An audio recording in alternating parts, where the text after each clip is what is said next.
Everyone, this is Aaron, and today we're going to review the LG Vortex. The LG Vortex, as you can see, is a pretty decent looking phone and is basically considered a budget phone on Verizon. The phone has been anywhere from I believe $30 to $50 to free, depending where you are and what deal you got.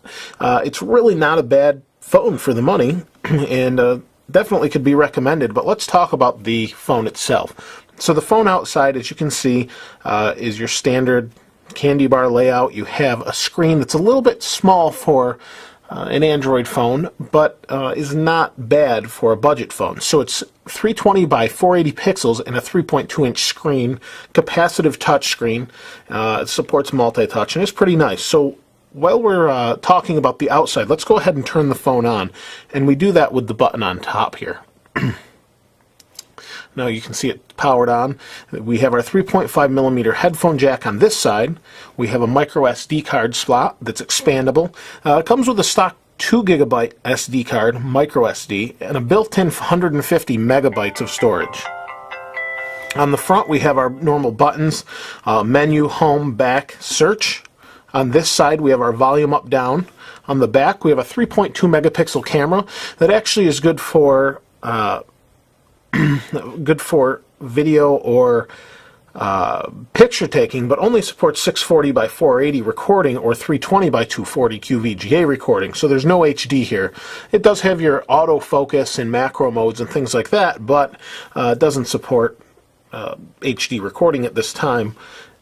Although it could be done with a future update, I suppose, but I think they would have done that out of the box. Anyway, you've got your speaker here, and on the bottom you have a micro USB port, and you have your microphone next to it.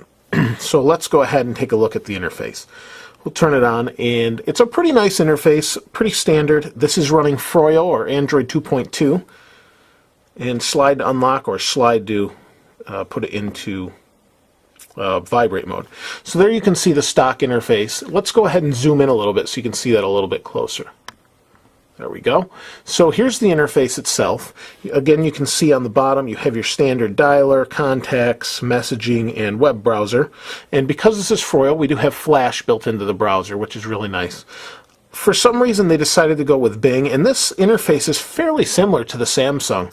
You have your email, market, and voicemail. Let's swipe to the side. I don't know who that number is, so Facebook, Twitter, YouTube, clock. These are all standard. I haven't played around, moved them around at all as far as that goes, although you can. Bing Maps, music, you know, your standard stuff here, and you have some extra room for whatever you'd like. Very chilly here, by the way. There we go. We slide down, and we have our normal, kind of what's becoming standard across the top. We have volume, Wi-Fi, Bluetooth, GPS, so on. So let's go ahead and slide that up. You can see it's kind of doing some funky things. Well, let me slide it up. And that might just be the sensitivity of the touchscreen. I believe this is plastic, and that may have something to do with it, some static or something. Let's go ahead and open the app drawer. And as you can see, here's the applications. Scrolls up and down. It actually is a pretty fast phone, but we're only working on a 600 megahertz processor here.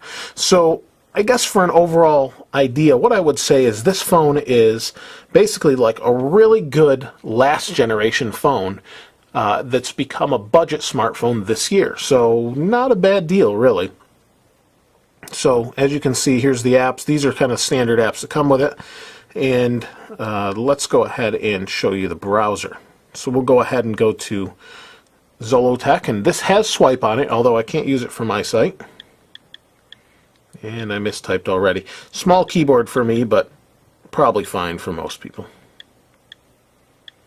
Responsiveness is very good on this phone, and I think for a budget phone, there are a couple others out there that I'll be reviewing, but I think so far this is my favorite. Battery life is pretty good. It's supposedly 7.5 hours or almost 8 hours talk time, 500 hour standby, a 1500 milliamp battery, which is really great in this size device. It'll get you through a day without a problem. We'll scroll. You can see it's a little bit choppy. Speeds up as it loads, but not bad. I mean, for 600 megahertz, it's about expected. And we can zoom back down. You can see it's fairly slow, but this is my website. There we go. We'll go back. And okay, we'll go home. I didn't need to do that. So I think overall you get the idea with Android. If you've seen any other Android phones, it does have Wi-Fi, Bluetooth, like we mentioned, accelerometer, just the standard things that you would expect with a phone. Now, overall durability of the phone I think is pretty good. The back does come off if you want to. I can show you that, but that's just the battery. You can actually access your SD card here. We have a nice metal rim around the outside, and we talked about design before, but we pop the back off, and there you can see there's your battery. And let me zoom back out. There's your battery. There's your, these are some pieces of tape I didn't even take off, but don't really need to. To give you an idea, next to another phone, here is the Fascinate. So give you an idea size-wise, it is a little bit smaller than the Fascinate, or than the Fascinates and Droids and things like that. Not bad, but the screen is definitely noticeably smaller. I think overall for a budget phone this is quite a nice buy, and definitely would recommend you check it out. But like I said, it's lacking on the camera part a little bit and is lacking on the speed a little bit. But I think for the person that wants a fairly inexpensive phone that can surf the web, can do voicemail and text very good, has swipe, this is probably a good buy and definitely worth checking out. Please feel free to comment and subscribe, and feel free to ask any questions, as I'd like to answer those for you if you had anything else.